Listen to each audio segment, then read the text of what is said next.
Assalamualaikum warahmatullahi wabarakatuh. Salam dan bahagia Bapak Ibu Guru penggerak. Saya Dia Amalia, SSI, CGP Angkatan 8 dari SDN Negeri Bidan Raya Kabupaten Aceh Timur akan menyampaikan materi tentang Jurnal Refleksi Demi Mingguan Mode 1.4 Budaya Positif. Dan perkenalkan juga ibu fasilitator saya yang bernama Ibu Masniar SPD MPD dan ibu pengajar praktik saya Ibu Siti Murniati SPD MPD. Nah, untuk jurnal kali ini saya menggunakan model 4F, yaitu ada Facts, Feelings, Findings, dan Future. Dalam teks yang lebih ringkas lagi, maka lihat lebih lanjut video berikutnya. Apa itu sih model 4F? 4F adalah model refleksi yang dikembangkan oleh Dr. Roger Greenwich, di mana facts itu pengalaman atau hal baik apa saja, hambatan atau kesulitan serta solusi untuk mengatasi hambatan tersebut. Yang kedua ada feelings, perasaan yang muncul selama pembelajaran dan apa saja yang dirasakan saat melakukan aksi nyata. Yang ketiga ada findings atau menemukan dalam pembelajaran, yaitu pelajaran atau hal baru yang didapatkan selama proses pembelajaran. Future atau penerapan masa atau masa depan bisa, yaitu penerapan refleksi atau tindakan yang akan dilakukan setelah belajar dari suatu kesalahan atau peristiwa. Oke, mari kita gali yang pertama ada facts atau peristiwa. Hal baru dari diri saya. Yang pertama dalam mempelajari mode 1.4 yang berjudul Budaya Positif yang ada di sekolah. Saya menyadari bahwa memiliki peran yang signifikan dalam membantu tumbuh dan berkembang sebagai individu yang baik.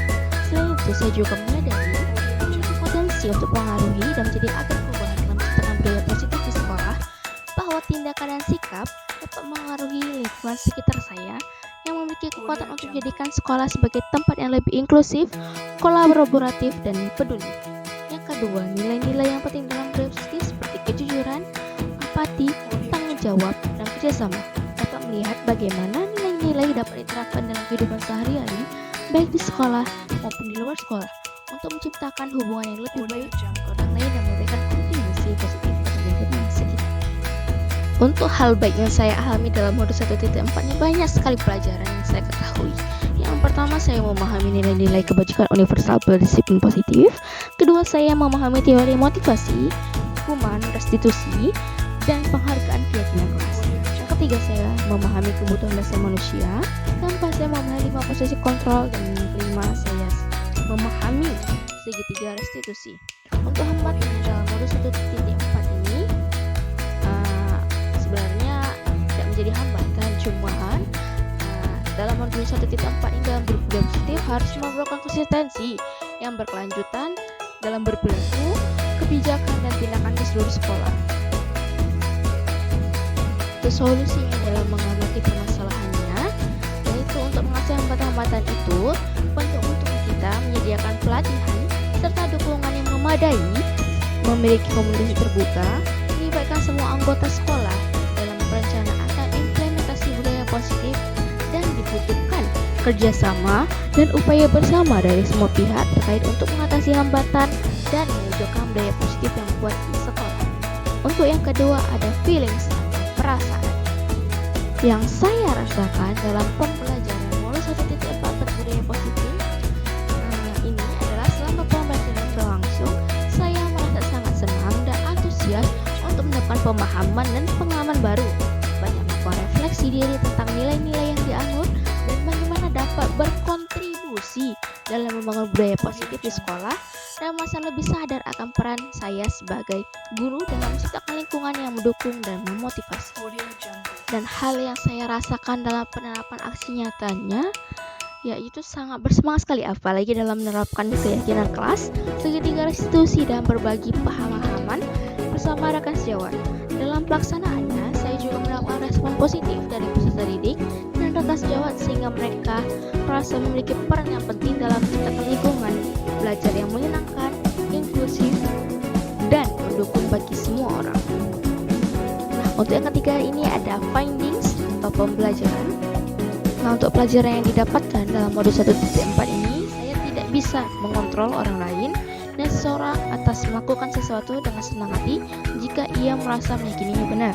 Kedua, Guru harus mampu menempatkan diri sebagai manajer dalam pembelajaran dan pemberian hukuman dan penghargaan, serta tidak mampu memperbaiki kesalahan murid, tapi bisa sebaliknya malah menyakitinya. Ketiga, setiap perilaku murid memiliki tujuan untuk memenuhi kebutuhan dasarnya. Dengan penerapan restitusi dan kita dapat menciptakan lingkungan yang mendukung pemahaman dan pertumbuhan peserta didik. Hal baru yang saya dapatkan di mana konsep restitusi yang saya yakini keliru. Selama ini saya berpikir dengan memberikan hukuman dan penghargaan memberi efek jerah dan juga motivasi. Namun itu salah. Hukuman dan penghargaan itu sama lebih baik melaksanakan restitusi pendekatan dalam mendisiplinkan atau menangani perilaku buruk yang melibatkan proses pemulihan hubungan dan pemahaman bersama antara guru dan murid. Untuk yang tanpa the future atau aksi dan tindakan. Hal baru yang akan saya lakukan adalah tidak mengambil tindakan dengan tergesa-gesa yang dapat melakukan kesalahan, tetapi mencari akar permasalahan dan kebutuhan dasar yang tidak terpenuhi dari peserta didik. Yang kedua, sebagai agen perubahan untuk mensosialisasikan pemahaman dan berkolaborasi pengalaman kepada rekan sejawat komunitas sehingga budaya positif di sekolah terwujudkan. Ketiga, mengambil langkah restitusi untuk melibatkan peserta didik dalam pemecahan masalah yang dihadapi. Nah, itu saja yang bisa dapat saya sampaikan. Semoga membawa perubahan menjadi lebih baik dan berpihak pada murid. Ingat, jadilah guru yang bergerak, tergerak, dan menggerakkan. Thank you for watching. See you next time. Assalamualaikum warahmatullahi wabarakatuh.